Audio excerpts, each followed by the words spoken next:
I'm Dr. Tessa Dunlop, and this was originally planned to be a follow-up, a review of the final episode of Series 6 of The Crown. And this will contain some aspects of that, but given reality has overtaken drama, with Harry having his moment in court, the judge finding in his favour that he was indeed a victim of phone hacking, I felt that it was necessary to look at what happens in episode 10, which does focus on a media storm with Harry wearing the Nazi costume at a fancy dress party and being torn into by almost every single newspaper on the planet. I felt it was important to start this kind of tabloid journey between Harry and the press then and take it right up to the present day. So first of all, let's go to that episode 10 moment where he goes and rents a fancy dress costume and wears it to a party, and then somebody sells the pictures to the paper. It's not quite as Piers Morgan depicts it. We know that because of course Harry published Spare and he gave his own account. He went independently to the costume store. He didn't go with William and Kate, but they did endorse his choice. The person who took a picture of him didn't actually single out Harry with his costume. He sent a whole bunch of photographs to the paper, including William and Kate, and it was the journalist, of course it was, who sniffed the story, and suddenly the money goes up for the picture. Harry, of course, was absolutely lampooned. People wanted, he said, his head on a spike. He was talked about in Parliament. They wanted to stop him going to Sandhurst. At least one MP apparently did. Like our politicians behave so well, it must be quickly said. Headlines included, "Heil Harry, Royal Heil to pay." But he did write about his father Charles promising that this fury would blow over, and Harry saying, but it didn't. Even though he loved his dad for saying it will blow over, it didn't blow over. Harry goes to visit the chief rabbi of Britain and sets about trying to atone for his sin. And I think there is a certain irony that clearly Harry's kind of done everything he can, both publicly and privately, to right that wrong of wearing a Nazi costume when in foolish youth to a private party. At the same time as the court's verdict today was actually not only did our mainstream media use criminal means to acquire illegal information about individuals, including the prince, but they also lied under oath during the Levinson inquiry. The extent of the deceit is shocking, and I think needs to be underlined. It's also interesting, the timing of this episode dropping on Netflix, that we're reminded of one of the start points of his journey or fight with the press. This has been a lifelong, he would argue, very damaging relationship, and one that he didn't ever have any control of. He was within the royal family. Their attitude was don't fight the press. If need be, get a payoff, get an apology privately, but don't go public. And he's turned that equation on its head.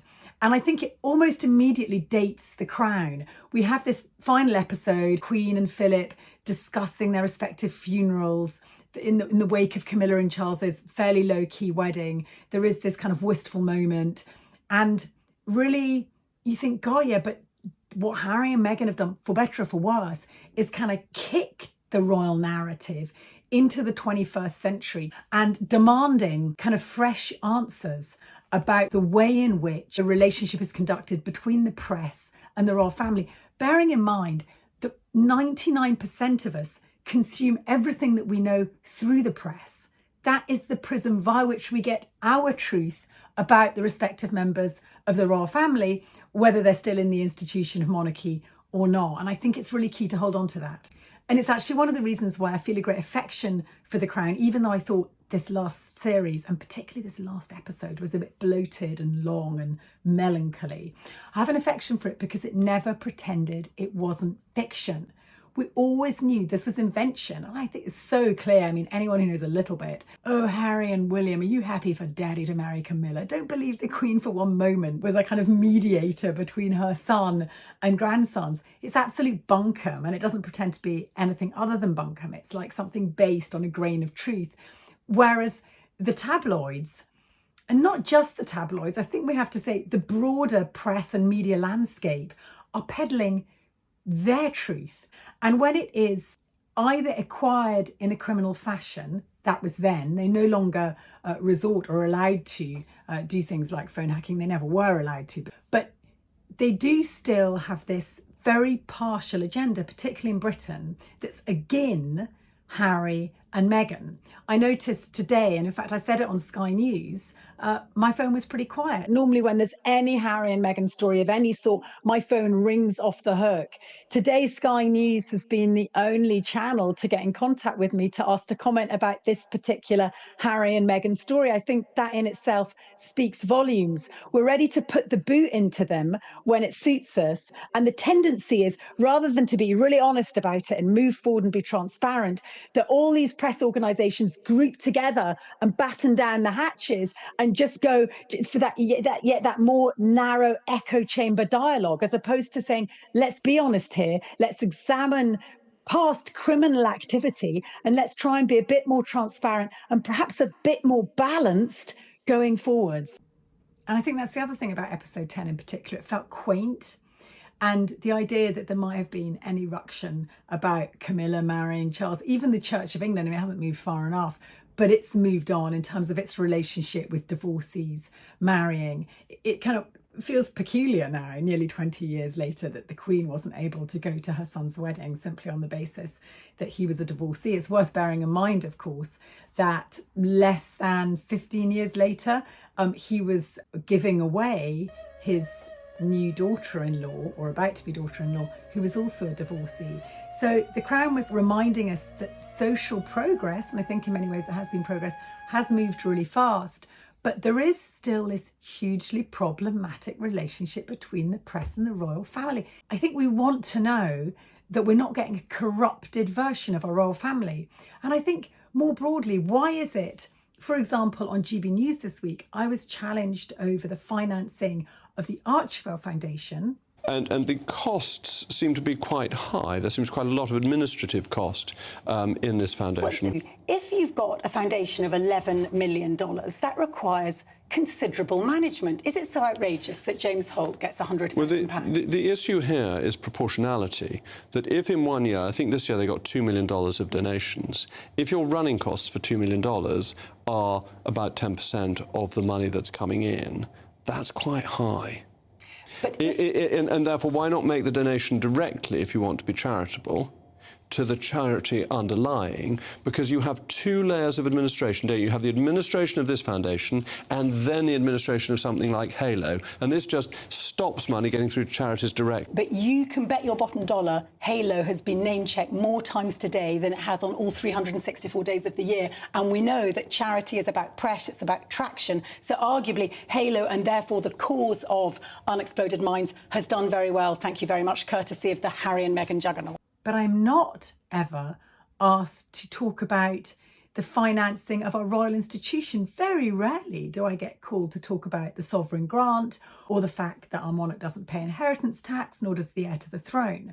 And I wonder why it's this kid glove approach. Well, I don't wonder why. I know fine well why there's a kid glove approach between particularly, but not only, the right-wing press and the institution of monarchy. One grants access, the other gets a kind or flattering coverage. And it's the corruption at the heart of that relationship between the press and the royal family that Harry's been calling out, along with the criminality of phone hacking and illegally acquiring information. Don't underestimate how expensive it is taking legal action on the scale that Harry is fighting legal action. And what's interesting is there have been hundreds of claimants who have received payoffs from the respective media organisations, racking up hundreds of millions of pounds from the big press conglomerates.